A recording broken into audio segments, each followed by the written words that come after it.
Welcome to the How to Be Awesome at Your Job podcast, the show where brilliant professionals share how to sharpen the universal skills required to flourish at work. Enjoy more career fun, wins, meaning, and money with your host, Pete Makaitis.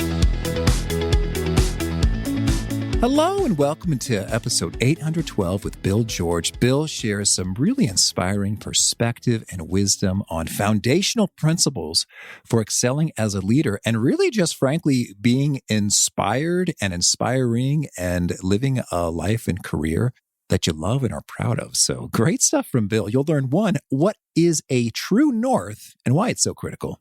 2, the top 3 distractions leaders must overcome. And 3, powerful questions to clarify your purpose. So if you want to check out the show notes or the transcript or the links to items that we've mentioned, please drop on by awesomeatyourjob.com/EP812 as in episode 812. Get it? And you'll access those resources there as well as full text transcripts, every episode tagged by the topic and competency covered, the gold nugget email summaries of the actionable wisdom, a lot of good stuff at awesomeatyourjob.com. Now, here's Bill's story. Bill George is the former chairman and CEO of Medtronic. He joined Medtronic in 1989 as president and chief operating officer and was chief executive officer from 1991 to 2001 and board chair from 1996 to 2002. He's currently a senior fellow at Harvard Business School, where he has taught leadership since 2004. Bill's the author of Discover Your True North and the Discover Your True North Field Book, Authentic Leadership, 7 Lessons for Leading in Crisis, True North, Finding Your True North, and True North Groups. He has served on the boards of Goldman Sachs, ExxonMobil, Novartis, Target, and Mayo Clinic. He received his BSIE with high honors from Georgia Tech, his MBA with high distinction from Harvard University, where he was a Baker Scholar, and honorary PhDs from Georgia Tech, Mayo Medical School, University of St. Thomas, Augsburg College, and Bryant University. Big thanks to Bill for sharing his wisdom with us, and big thanks to our sponsors. Check them out. One sponsor to check out is Harvard Business Review. This brilliant magazine, published at hbr.org, is the leading destination for smart management thinking. Fun fact, HBR has been mentioned in 108 episodes of the show. That's because HBR has great stuff that comes up often. They've got explainer videos, podcasts, real-world case studies, and much more. I think of HBR each night that I put on my special orange glasses. Their article, Will Blue Light Glasses Improve Your Sleep?, revealed that those who wore them reported better sleep and a 7% improvement in work performance as compared to those who wore the sham glasses. So I cite HBR anytime anyone tells me that I look silly wearing them. Now, much of HBR's content is available for free when you sign up at their site. Subscriptions that get you unlimited content cost $10 a month. If you visit hbr.org/subscriptions and enter the promo code AWESOME, you can save 10% off of that subscription. Again, to save 10% off of your HBR subscription, go to www.hbr.org/subscriptions and enter the promo code AWESOME. One sponsor to check out is Storyworth. Whenever I'm thinking about meaningful Father's Day gifts, Storyworth leaps to mind. Storyworth helps you preserve precious memories and stories from your father for years to come. Each week, Storyworth emails your loved ones a thought-provoking question that you get to help pick, such as, what's the bravest thing you've ever done? I personally love the prompt so much that I have refreshed Storyworth's questions page many times looking for more. Storyworth makes the writing process super quick and easy. All your loved one needs to do is respond to that email with a story, and then you get a quick copy of that. And after a year of this fun, Storyworth compiles your loved one's stories and photos into a beautiful keepsake hardcover book that you'll be able to share and revisit for generations to come. Families love Storyworth so much, they've got 25,000 5-star reviews on Trustpilot and have millions of stories preserved. So give all the fathers in your life a unique, heartfelt gift they'll all cherish for years. Storyworth. Right now, you can save $10 on your first purchase when you go to storyworth.com/awesome. That's storyworth.com/awesome to save $10 on your first purchase. And big thanks to our sponsor, Acorns. Acorns makes it easy to start automatically saving and investing for your future. You don't need a lot of money or expertise to invest with Acorns. In fact, you can get started with just your spare change. Acorns recommends an expert-built portfolio that fits you and your money goals, then automatically invests your money for you. NerdWallet.com, whom I love on these sorts of matters, gives Acorns a whopping 4.7 stars and says, quote, if you want to make the most of your spare change, there's no better place to do that than Acorns. Head to acorns.com/awesome or download the the Acorns app to start saving and investing for your future today. And we got a legal disclaimer here. It may not be representative of all clients. Tier 1 compensation provided. Compensation provides an incentive to positively promote Acorns. View important disclosures at acorns.com/awesome. Investing involves risk, including the loss of principal. Please consider your objectives, risk tolerance, and Acorns' fees before investing. Acorns Advisors LLC, Acorns, is an SEC-registered investment advisor. Brokerage services are provided to clients of Acorns by Acorns Securities LLC, member FINRA/SIPC. For more information, visit acorns.com. Now, here is Bill. Bill, welcome to How to Be Awesome at Your Job. Thank you, Pete. Glad to be here. Well, I'm so excited to be chatting with you, and I'm fascinated. You're a bit of an interviewer yourself. You've chatted with 220 of some of the finest leaders of organizations. I'm curious, what's been the most surprising and impactful theme that's emerged for you from those interviews? Well, first of all, let me say I did the interviews, Pete, for my book, True North, and I've got the Emerging Leader edition out now that's really aimed at your generation of leaders, from Gen Xers and millennials to Gen Z, because I think it's a different time to lead today. I think the good news is that people believe that being authentic is the way to lead. That's a huge change from when I was CEO of Medtronic, when it was all about charisma and style, leadership style, and all those things. Is now much more real. And so I'm really excited to hear that. And that's what all the leaders interviewed 50 leaders for my new book, and that's what they're all saying. So I'm thrilled to hear that. Okay. Authentic. That sounds like a good thing. Tell us, what precisely do we mean by authentic, authenticity, authentically, if we use this word a lot? Sure. It means being genuine, being real, being who you are.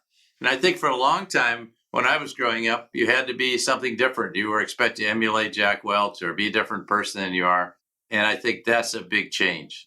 And I think we realize part of it comes with being willingness to be vulnerable, to admit your mistakes, being human. We all are. And we all face similar challenges of trying to lead an integrative life and have a good career and a good family life like you have. This is very critical. And so I think people today don't want to work for a phony. They don't want to work for a jerk. And they want to work for somebody who's authentic and is real. And that's what they're saying. And I think one of the reasons a lot of people are quitting their jobs is because they're working for the wrong boss or somebody they don't admire or don't respect. Okay. Well, then, can you tell us then, what's the big idea or main thesis behind True North? True North is, before you can lead other people, you have to learn to lead yourself. And I think today, the new book is really saying we have a different challenge we had today than we did 30 years ago. And we need new generation leaders to step up. We need to open the door and let younger leaders take charge, because we're leading through a series of intersecting crises. And today you have to be an inclusive leader. You have to have a clear set of values. You have to have a purpose for your leadership. That wasn't true in the past. And so I think a lot of the baby boomers don't get that, and they don't really know how to lead people. And so that's why I wrote the book, to encourage younger leaders like yourself to take charge. And I think it is about time, and the talent is there. I have no question about that. People are ready. But this leading in crisis is a tough thing, because you look, we have multiple intersecting crises right now. And your generation, frankly, has been through one crisis after another, and you know how to cope with that. And I have a feeling we could spend the whole interview talking about these intersecting crises, but I can't just let that lie. What are these multiple intersecting crises that provide the backdrop context for us? Well, I think COVID's the first crisis we've had that affected everybody. Maybe World War II, but that's before our time. But it affected everyone. And I think there's a huge post-COVID psychological effect. People don't want to go into the office. They want to work from home. They want to work for a sense of purpose. They want to work for an organization that's inclusive. There is a big change taking place. But in addition to that, we've got the fallout from Russia's attack on Ukraine. We haven't seen a war in 77 years like this, and where an aggressive attack like that took place. And there's, of course, that's driving inflation rates up to record high, 9%. We haven't seen that in 40 years. And we've had the so-called Great Resignation, but we've got 11 million jobs open right now and only 5 million unemployed. So this is a huge change. And so leaders are having to cope with these changes and figure out, how do we get people to come together and the new attitudes. Today, employees have agency. That's what I write about in my book, that they were going through an employee revolution. I mean, Starbucks is an example. Here's the quintessential employee-focused company. Now they've got 160 or 200 stores that are applying for unionization. Why? I think they've lost touch with their own employees. And so I think we're seeing enormous changes, and we need people that understand these changes and know how to lead through them. Okay. And so when we say true north, what precisely do you mean by that? True north is who you are. It's your most deeply held beliefs, the values you live by, the principles you lead by. And I think most people understand what that is. They get pulled off course of their true north. It's also where you find satisfaction, joy in your life. And don't we all want that?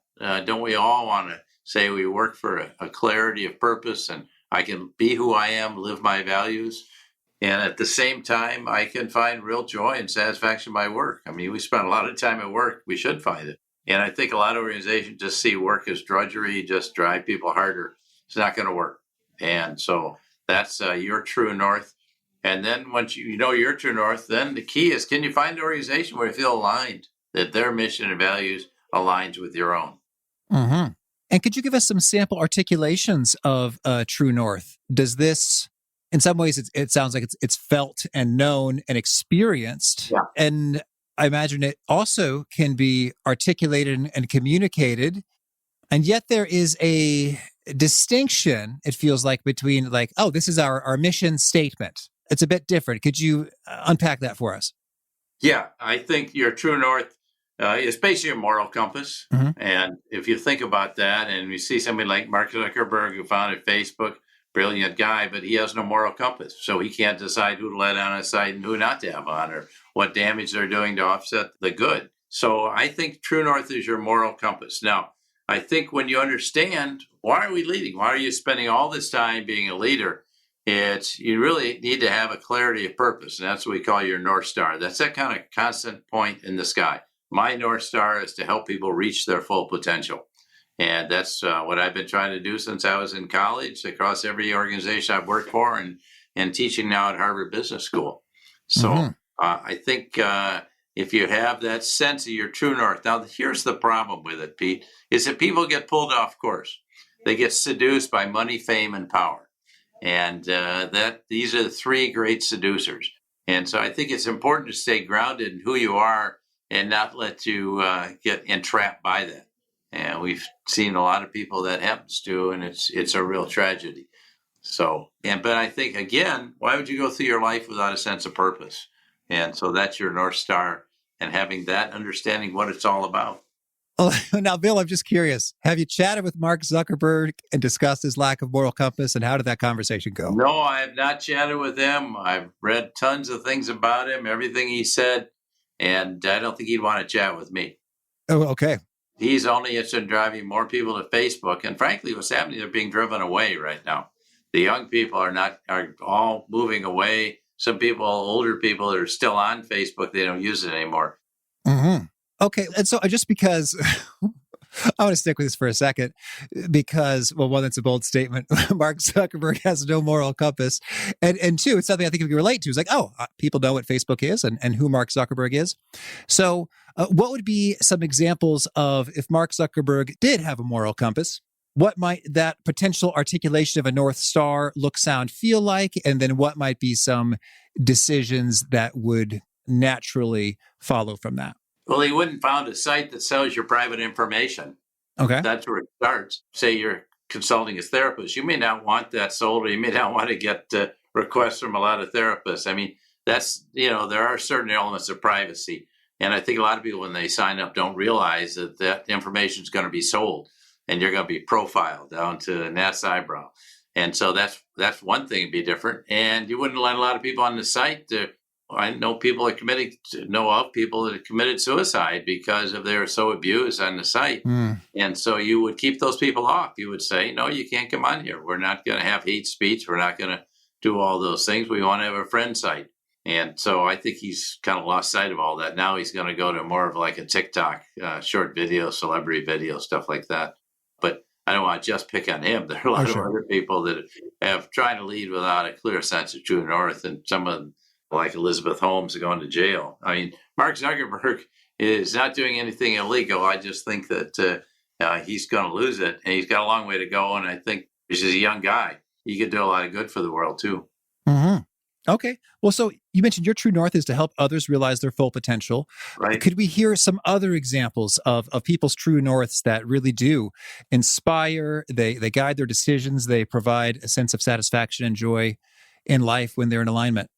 Yeah. I mean, a lot of people, and of course, in Medtronic, we dealt with a lot of people in healthcare, and a lot of doctors devote their whole life to trying to heal people. Nurses, too. Anyone involved in healthcare is committed to that. I know people in our community, like Tim Welch, I'm meeting with later today, who is vice chairman of the largest bank in this area, U.S. Bank, and he's got 26,000 employees. He's totally committed to help you have a more secure financial future. If you need a mortgage, going to help you find a way to do that responsibly, not like we did 10, 12 years ago when everything collapsed. And he really wants to help people. He's been calling them up during COVID, scheduling, saying, how can we help? Because a lot of people are hurting. They get payday loans and things like that. Mm-hmm. So a lot of the poor people being taken advantage of. So he's totally committed to that.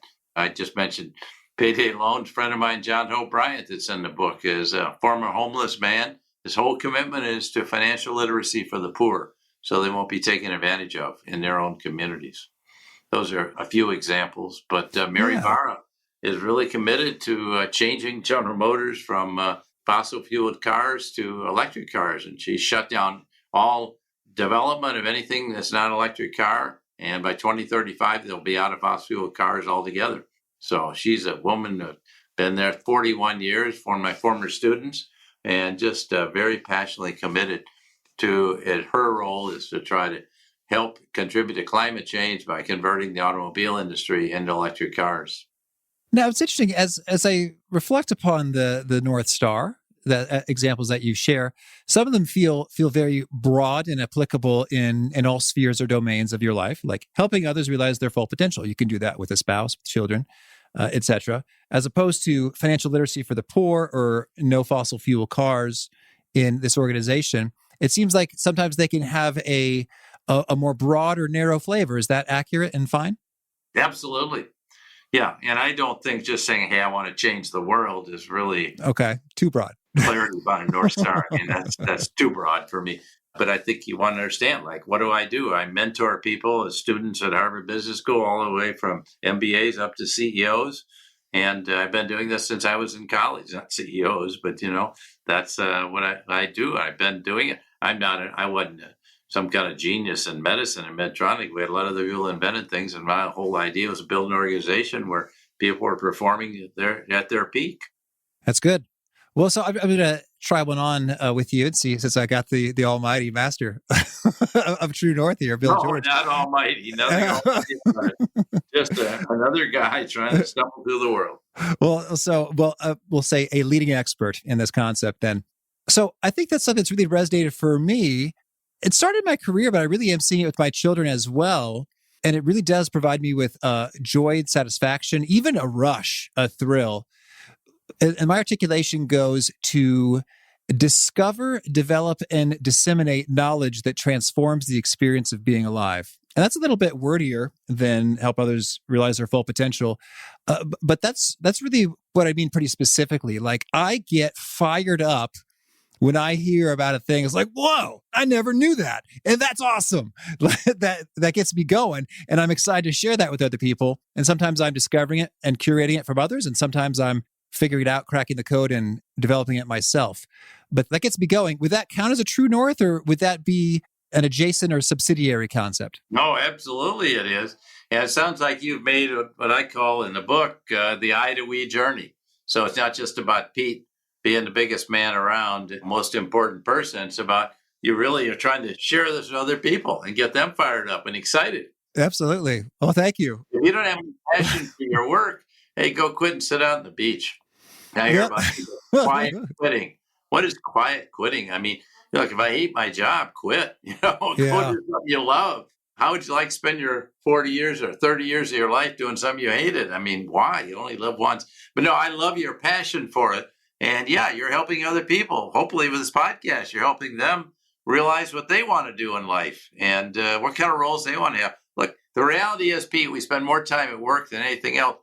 And shouldn't you be able to claim some joy and satisfaction with it? At the same time, shouldn't you be able to have a complete, wonderful family life? You said you had 3 kids. I spent a lot of time with my kids. I don't want to work for a job. I don't have time to see my own kids. That's really important. And, have a good marriage and a good life. Okay. Well, so this True North business sounds awesome. Can you tell us if folks are struggling with that a bit? Like, oh, that sounds really nice for Pete and Pete and Bill. They've got a handle on that. I have no idea what mine might be or how I'd articulate it. Any strategies or approaches for zeroing in on it? Yeah. When I say you got to be who you are, go back to your life story and think about who are the people in your life that your parents, school teachers, coaches, scoutmasters, whatever, who had the greatest influence on you, and how did they influence it? Who did you look to them? What did you learn from them? And then think about somebody you don't want to think about. What I call the greatest crucible of your life, the greatest challenge you ever faced, where you felt like everything was stripped away, all the pretense and everything else. And you really had to figure out who you were and what you wanted out of life. That happened to me. I lost 7 elections in a row in high school and college because I was too eager to be a leader. I was a kid that was trying so hard to get ahead. And what I didn't realize, leadership's all about relationships. And some seniors at Georgia Tech told me, said, Bill, you're moving so fast to get ahead, no one will ever want to work with you, much less be led by you. And they were right. It was all about me. That's why I said you made that I to we journey, but I hadn't made that yet. It was all about, have you seen my resume, man? Look at this. Here's my GPA and here's all the organizations I'm a part of. I didn't get it. So I had to make that transition back then. Mm-hmm. Well, so we talk about crucible, the hardest times. Well, you mentioned the pandemic mental health situation, and that I think many people might point to that and say, well, yeah, that's probably the toughest thing I've been through in terms of a crucible. And so how do we interrogate, investigate, explore that life experience? Like, yep, I lived through the pandemic. I was sad, lonely, deeply depressed, and it sucked. How do we turn that into some insight? Well, you have to reframe it. You start with that. Yeah, it sucked. Yeah. Who wants to be sad, lonely, and depressed? Come on. Yeah. So now what my life gives me joy, where do I want to spend my time? And how do I want to do that? And who are the people around me that care about me and I care about them? Culture, support team. Who are the people around you I want to be with? Why would you spend your life not just be alone, lonely, and depressed, or with toxic leaders? I worked for organizations with toxic leaders that wanted to manipulate me, and I felt like I had to put on the armor to go to work every day. That sucks, as you say. That's not how I want to lead my life. So I had to make a change. That's why I went to Medtronic. But I would say to people, figure out what it is and then go do it. And it's your life. You only got one life to lead. And that's what I'm talking about in the book, is trying to say, how do you do that? We talk about having an integrated life. I remember there was a time in my life, Pete, when I was traveling 70% of the time, and I was under stress all the time, and I wasn't myself, and I was under a lot of pressure. And I finally had to look myself in the mirror and say, hey, it's not worth it. It's not what I want to do. And I'm not working for the man to make money. There's got to be more to life than this. And it was hurting my family, my marriage, my kids. When I made the change at Medtronic, it all turned around because I felt like I was working for a purpose to restore people to full life and health and could motivate an organization, help develop leaders in the organization. So everything turned around then. And so I encourage people listening to this is figure out, what do you want out of life? And you don't have to follow what somebody else wants for you. You got to be your own person. Mm-hmm. And I believe that you had a practice at Medtronic that we had a guest speak about, and it's amazing associated with that. I believe. Tell me about this. Is it true that you had an annual company event where for an hour you took to stage multiple families that were people staying alive because of a Medtronic device? Is this the thing that you did? Absolutely. It's more like 2 hours. There you go. And it's always held in December. It used to be called the Christmas party. I changed it to the holiday party. It wasn't really a party, but that was the most meaningful day of the year. Everyone said, this is kind of, I figure out why I'm doing what I'm doing. Even if I'm in the accounting department or I'm in the IT department, now I understand why I'm here. This woman gets up and says, see my little girl, she wouldn't be here if it weren't for Medtronic. Or a guy gets up and said, I got your product and I've got a new life. Or there was a young man that really influenced me, a young man named TJ Flack from Pittsburgh, Pennsylvania. He had cerebral palsy from birth. and it's not curable, but he got a Medtronic drug pump and it changed his life. And he patted his stomach and he said, "This is my friendly ally. It saved my life." Totally. And I remember calling him back when I was retiring 12 years later. And he came in and he said, yeah, he had a good job now. And okay, he's not going to be superstar, but he has a family, marriage, kids. He's got a life. And before he had no life. And so that makes you feel real. It only takes one person. If you feel like you help one person's life. So yeah, there are a lot of tears when people talk about these things, but pretty exciting. Well, Bill, yeah, absolutely. I'm tearing up a little bit right now. And I wasn't even at these meetings, but a podcast guest, Don Yeager, episode 371, 4 years ago, told me about this. And I was like, wow. So just hearing the story about it happening is something that is enough to stick with me. And here you are, Bill George, the leader behind it. And Don, by the way, Don Yeager is an awesome guy. Yeah. He is an incredible motivator and he inspires me. Fantastic guy. One of my students came to my class, came to my courses, and he's gone out and carrying it out and he's doing it now. But yeah, he's fantastic. Well, and I think another thing I love about that is you realize you had to make some changes. And that didn't mean, I got to quit my job, got to leave Medtronic, but rather it was an internal shift, which then flowed into practices that reshaped your context to be more awesome for everybody. You're a very smart guy. That's exactly what you do. You had to reshape the context. If I went to production work at Medtronic, I said, Pete, how are we going to make $3.91 a share?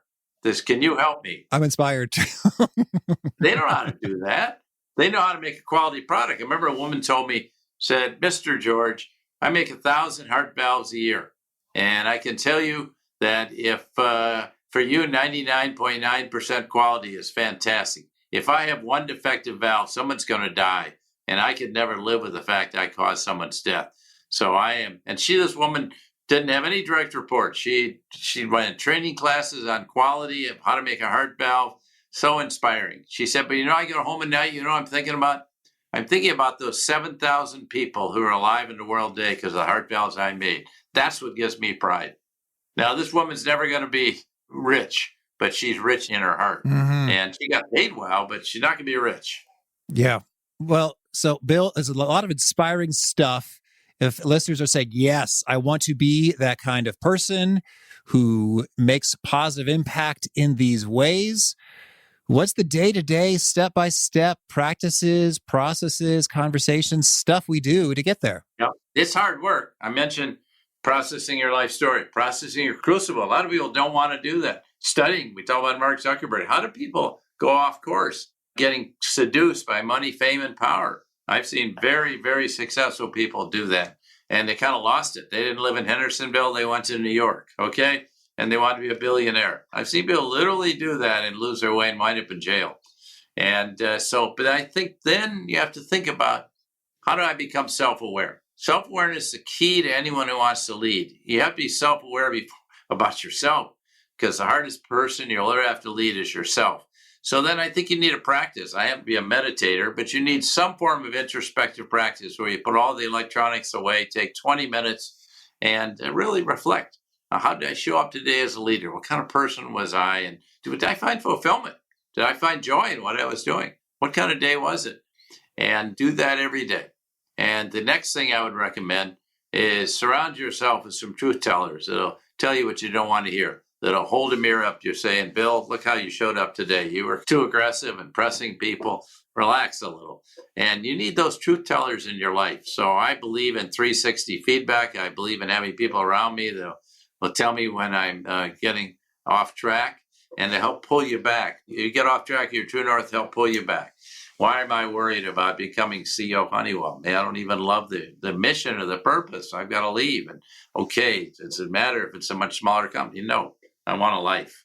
And so think about that. Or I used to have students tell me, "Pete, these are 26-year-old, 27-year-olds. I work 100 hours a day when I was trying to get into business school. 100 hours a week, I mean. And man, that's great." I said, "Really? How do you have a life? You can't have a life working 100 hours a week. And by the way, what are you doing? Why are you if you're going to be a leader, you got to learn how to delegate. Let other people do it and stop trying to take over everything." Absolutely. Well, so I also want to get you some of the don'ts. There you go. Like, don't try to take over everything. Any things that you recommend that we stop doing if we want to make progress on this journey? Well, I think stop trying to look for fame, recognition, power over other people. Your job as a leader is to empower people and to stop trying to be like command and control. And I want a title. I want to be manager, supervisor, director, vice president, senior vice president, CEO. That's where got caught up in that trap. And that's not a good trap to be in. I just want to do what I really find joy. And by the way, then you will get the promotions because the people around you would say, this is the person I really want to work with. I want to be led by. So you build those relationships. And so you want to stop chasing the brass ring, so to speak. There's nothing wrong with being well paid, making money. But how much do you need? I mean, Elon Musk is worth $250 billion, which I can't even conceive of. I can't conceive of what it'd be like to be worth $1 billion. But does he give any money away to help other people? No. Why not? What's he going to do with it all? You can't take it with you. So I said, if you're blessed enough to make money, I did very well at Medtronic. So we've given away about half our net worth into the grants from our foundation. But I'm not trying to brag. I'm just saying, share it around. Mm-hmm. Absolutely. That's beautiful. Well, Bill, now I want to zoom into the particular specific interactions you have with people that you're leading, you're influencing, you're interacting with. Are there specific words or phrases that you've really found magically helpful along this journey or pretty toxic and have chosen to abandon? Yeah, if you want to lead, create an inclusive environment with a sense of belonging. And I think that's really, really important. Don't be exclusionary of other people just because they're different than you are. Accept people for who they are. And then reach out and help other people. Let me give you an example. Somebody interviewed Alan Page, who used to play for the Minnesota Vikings, Hall of Fame football player, National Medal of Honor. He said, I'm not about football. I'm about helping everyone get an education. So he took the money he got from the Hall of Fame, created a foundation. Others were given to it. And to help kids that wouldn't otherwise go to college, not the A-plus student, but the kids that wouldn't otherwise go to college to go. And he's done amazing. He sent 7,700 kids to school that otherwise wouldn't have gone to college, whether it was 4-year or 2-year VOTEC. They got through. And that's what he takes pride in. And so somebody like that I really admire. You could say, oh, he's a big man. He's a big football player. No, he doesn't look at himself as a celebrity. He just said, I'm a guy that's just trying to help other people. So that's why I complimented you on taking that. When you talked about your own purpose, you'd make that I to we journey. But if it's all about me, that's not going to end well. Okay. Well, Bill, tell me anything else you really want to make sure to mention before we shift gears and hear about some of your favorite things? Yeah, I want to mention the fact that today, everyone's talking about diversity, Pete. I think it's not just about diversity. It's about creating an organization that's inclusive. So I feel fully included. I don't feel different, like I'm out of step here because I'm a man or a woman or my religion or my race or my sexual identity or national origin. Accept me for who I am. Just let me be real. And I think that's really important. And I think that's what good leaders today do. You can't help people reach their full potential if you're judging them by their gender or color of their skin or religion. So I think creating an environment where everyone feels a sense of belonging is really. We have a new idea in the book, which I'm very excited about. Instead of being a command and control leader and telling you what to do, the leader is coach. And think about coaches you've had. A coach isn't going to be successful unless you feel your coach cares about you. I think of the coaches I had when I played high school and college sports, and my coach really care about me. And can that coach really challenge me to be my best? And so it's an acronym we use in the book, and that's. But I think that leadership is changing, so we'll be more coaches to help people come in and be challenging. Say, hey, you didn't give us your best game today. You could do a lot better than that. Here's a way you can get better. You can get out there and help people. So that's, I think, a big idea. And finally, I think leading with a clear sense of be a moral leader with a moral compass. That's not a religious term. That's a sense of we know where this person stands. We know what his or her values are. And they aren't going to be moved off of. Even if you disagree with them, we don't have to be the same. But they have clarity about who they are and what they stand for. Okay. Well, you said there's an acronym. What is it? C stands for caring about people, because people won't follow you unless they know you care about them. O is organize people in their sweet spots. Think of a sports team. Not everyone can be the quarterback or the point guard. You got to get people where they're using their greatest abilities. And then you got them, the third, the A is align people around, like we were talking about with Medtronic, a clear sense of mission and purpose, or purpose and values. And then the second C is challenge people. Challenge people to be their best. I had a student who played for Coach K, Mike Krzyzewski at Duke. And he would say, he seemed like a great value seller. There wasn't a day when he wasn't in my face yelling at me about why I could be better. And then finally, the H is get out and help people. I think business executives spend too much time in their offices, sitting in meetings, going over PowerPoint charts, looking at numbers. They ought to get out there with the people. And that's where the action is. So that's the idea of what it means to be a coach. All right. Thanks, Bill. Now, let's hear your favorite quote, something you find inspiring. There was a Buddhist monk who just died recently, Thich Nhat Hanh. He said, the longest journey you'll ever take is the 18 inches from your head to your heart. And by that he meant is to be a leader today, you can't just lead with your head. You got to lead with your heart, with passion, compassion, empathy, and courage. All right. And a favorite study or experiment or bit of research? Well, I can tell you the most important breakthrough, Pete, is the work that's being done, taking ideas of meditation and how neuroplasticity changes people's lives. And now you can mold your brain as a result of it. And you can overcome the anger parts and move into a kindness, more compassionate kind of person through these practices. And this has been studied with fMRI by Richard Davidson and Madison. Brilliant work. You ought to get a Nobel Medical Prize for this. All right. And a favorite book? I'm reading a book called Younger Next Year. And it's how you stay young by staying healthy and taking care of yourself by exercise every day, eat healthy, get some sleep, and relieve your stress. And I think if you can do those 4 things, you're going to live a lot longer. Okay. And a favorite tool, something you use to be awesome at your job?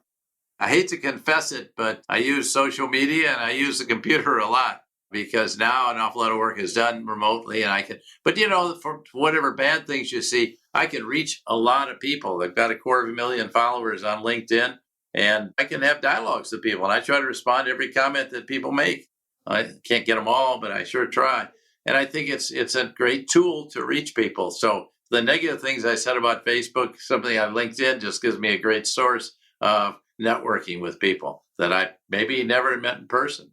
All right. And a favorite habit? For me, I think I mentioned to you, it's meditating every day. I just got back from India for a meeting with His Holiness the Dalai Lama last week.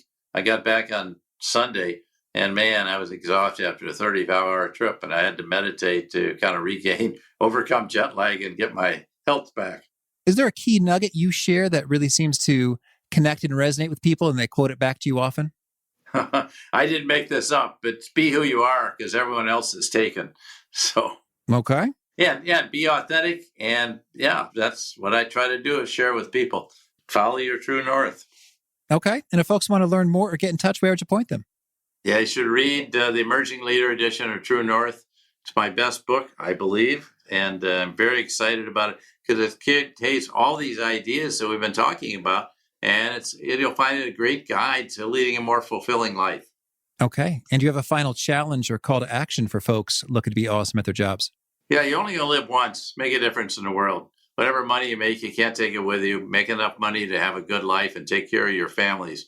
But do something where you're really having an impact on the world, a positive impact. You can leave a mark so that when you go to your grave, people will look at it and say, here's a person that really had a positive impact on my life. All right. Bill, thank you. This has been a treat. I wish you much luck in following your true north. Thank you, Pete. Thank you for having me in. It sounds like you're already following yours. So thank you.